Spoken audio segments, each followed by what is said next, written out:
हनुमान जी की महिमा तो दिखाई पड़ रही, पर हनुमान जी का त्याग कितना है ये नहीं दिखाई पड़ रहा।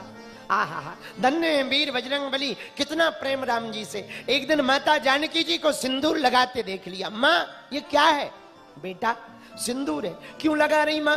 बेटा इसके लगाने से हमारे स्वामी की आयु बढ़ती है, तुम्हारे प्रभु की लंबी आयु के लिए सिंदूर लगा रहे। हनुमान जी बोले माँ सच में बढ़ती है? बोले हाँ। तुरंत हनुमान जी अपने एक तरफ दूसरे कक्ष में आए, तुरंत सिंदूर लिया, पूरे शरीर में पोत लिया कि जब चुटकी भर सिंदूर लगाने से हमारे प्रभु की आयु बढ़ती है तो क्यों ना हम शरीर में सिंदूर ही सिंदूर लगा लें ताकि हमारे प्रभु अमर हो जाएं, सदा सदा रहे, सदा सदा रहे। लो बताओ इतना प्रेम। अब हनुमान जी महाराज सिंदूर लगा के राम जी के सामने पहुंच गए। जय श्री राम। जैसे ही देखा राम जी ने, अरे भाई कोई सिंदूर लगा के आया है। आवाज तो हनुमान जैसी लग रही, पूंछ भी दिखाई पड़ रही, लेकिन ये क्या लगा रखा तुमने? हनुमान जी बोले प्रभु सिंदूर। क्यों लगाया? प्रभु आपके लिए। राम जी बोले हमारे लिए क्या? हनुमान जी बोले प्रभु हमने माता जानकी जी से सुना कि चुटकी भर सिंदूर माथे में लगाने से आपकी आयु बढ़ जाती है, हमने सोचा हम पूरे शरीर ही में लगा लें ताकि आप अनलिमिटेड रहो। ये देखकर राम जी हंसने लगे। वाह वाह हनुमान जी, वाह वाह, धन्य हो धन्य हो। हमें लगता है इन्हीं सब कारणों से गोस्वामी तुलसीदास जी ने ये चौपाई लिख दी। सहस बदन तुम्हें रोज गावे, अस कहि श्रीपति कंठ लड़ा।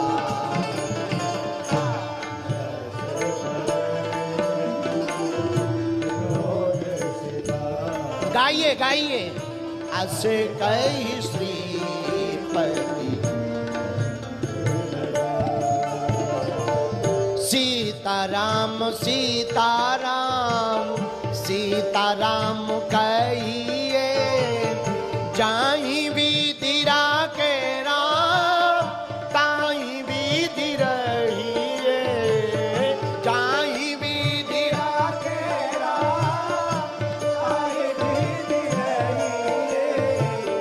जाहि विधि राखे राम ताहि विधि रहियो, जाहि विधि राखे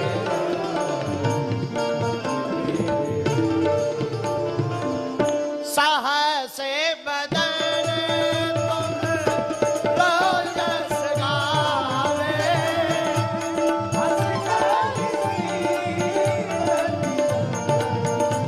दोनों हाथ उठा के सीताराम सीताराम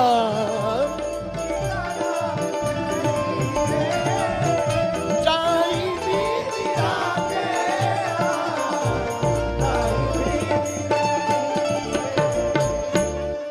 हनुमान जी महाराज आहा राम जी के गले लग गए। लगे नहीं, राम जी ने लगाया। अच्छा दो प्रकार से लगना होता, एक तो मिलते ही आओ आओ आओ, एक होता आओ। दोनों तरफ से यदि गले मिलने वाली कोशिश हो उसे गले लगना नहीं कहते, केवल मिलाप कहते। लेकिन इधर तो अस कहे श्रीपति कंठ लगावे। लगावे का अर्थ हनुमान जी ने पहल नहीं की, राम जी ने स्वयं पहल की। नहीं आओ आओ आओ हनुमान जी आओ। अस कहे श्रीपति कंठ लगावे, हनुमान जी को गले लगाया। क्यों लगाया? लाय सजीवन लखन श्री रघुवीर हरसी। क्यों लगाया? सीता माँ का पता लगा। गले क्यों लगाया? लंका जाए लंक जराया, लंका जाकर लंक को जलाया, सीता माता का पता लगाया। लाय सजीवन लखन जी आए, श्री रघुवीर। अब बताओ, अब हम लोगों पे मुसीबत आती है तो भगवान को पुकारते हैं, भगवान पे मुसीबत आती है तो वो हनुमान को पुकारते हैं। एक बात और बोले, कह दो, बोलो जरा जोर से कहो, अरे जोर से बोलो। जो कश्तियों से टकराए उसे तूफान कहते हैं, जो कश्तियों से टकराए उसे तूफान कहते हैं, जो तूफानों से टकराए उसे इंसान कहते हैं, जो इंसानों से टकराए उसे शैतान कहते हैं, जो शैतानों से टकराए उसे हनुमान कहते हैं। तो लंका में तो सब राक्षस ही राक्षस रहते, हनुमान जी ने सबको अधमरा कर दिया, बाकी का काम राम जी ने निपटा दिया। इसलिए आज से कह श्रीपति कंठ सहसी बदन।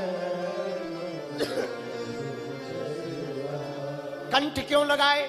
एक बात और है, कथा के पहले में ही जाएं तो जब लक्ष्मण जी को संजीवनी लगी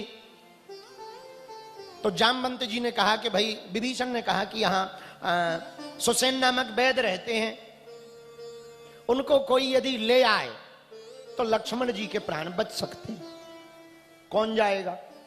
हनुमान जी बोले हमारा पुराना अनुभव है जाने का, और यहां के हम मकान नंबरों से वाकिफ, घर घर से, लंका का तो हर घर हम जानते ही हैं। और सच में हनुमान जी जानते हैं। जब पहली बार लंका आए थे तभी हनुमान जी ने पूरे घर चिन्हित कर लिए थे कि कौन अपना है कौन पराया। जब पूंछ में आग लगाई हनुमान जी की तो हनुमान जी ने क्या किया? उलट पलट लंका सब जारी, पूरे एक एक घरों में आग लगाई। अच्छा, पूरे लंका में तो आग लगाई पर एक घर में आग नहीं लगाई, एक विभीषण कर ग्रहणा है विभीषण के घर में। तो किसी ने पूछा कि हनुमान जी एक मकान रह गया पीछे। हनुमान जी बोले लिस्ट में चेक करो, इनके घर से चंदा आया। चंदा बोले मतलब? बोले सबने अपने घरों से तेल घी कपड़ा भेजा, इनने भेजा? बोले इनके घर से कुछ नहीं आया। बोले हमारा सिद्धांत है हनुमान जी बोले, जिसके घर से चंदा नहीं आता है उसे हम मंच पे आरती के लिए नहीं बुलाते, प्रसाद नहीं देते हैं, हमारा सिद्धांत है। हनुमान जी ये सब बोले जब चंदा ही नहीं आया तो घर काहे को जला, जब घी नहीं आया तेल नहीं आया कपड़े काहे को जला, हम नहीं जलाएंगे। अच्छा, कितनी अद्भुत बात है इस बात में। इस बात में एक बात है कि यदि तुम संतों की प्रतिष्ठा में आग लगाओगे तो हनुमान जी तुम्हारा घर जलाएंगे, यदि तुम संतों के सम्मान को सुरक्षित रखोगे तो तुम्हारा घर हनुमान जी बचाएंगे। एक बात और बोले, कह दो, बोलो, अरे जम के तो कहो। ये महत्वपूर्ण नहीं है कि आप कहां रहते हो, ये महत्वपूर्ण है कि आप कैसे रहते हो। राम के राज्य में रह करके मंथरा सुधर नहीं पाई और रावण के राज्य में रहकर विभीषण बिगड़ नहीं पाया है? इसलिए ये निश्चित नहीं है कि तुम कहां रहते हो, ये जरूरी नहीं है कि तुम ठीक जगह रहते कि नहीं, जहां रहो वहीं आनंद में रहो। इसलिए हनुमान जी महाराज जहां भी रहे, लंका में भी क्या किया? रामचंद्र गुण बरने लागा, सुनते सीता कर दुख भागा। लंका में भी राम कथा सुना रहे। बताओ लंका में कोई राम कथा सुनाता है? अब हनुमान जी सुना रहे।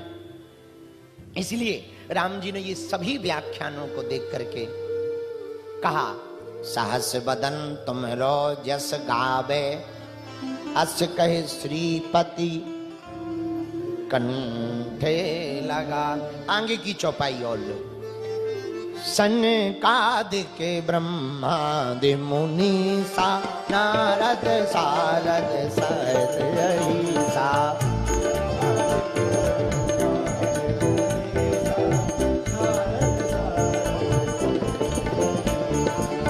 सीताराम सीताराम सीताराम कहिए,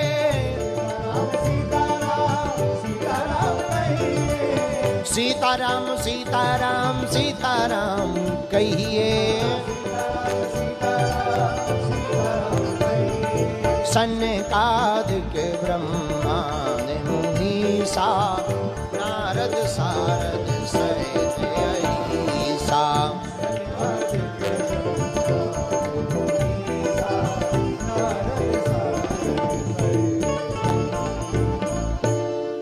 सनकादि ब्रह्मादि मुनीसा, नारद सारद सहित अहिसा। सनकादि क्या है?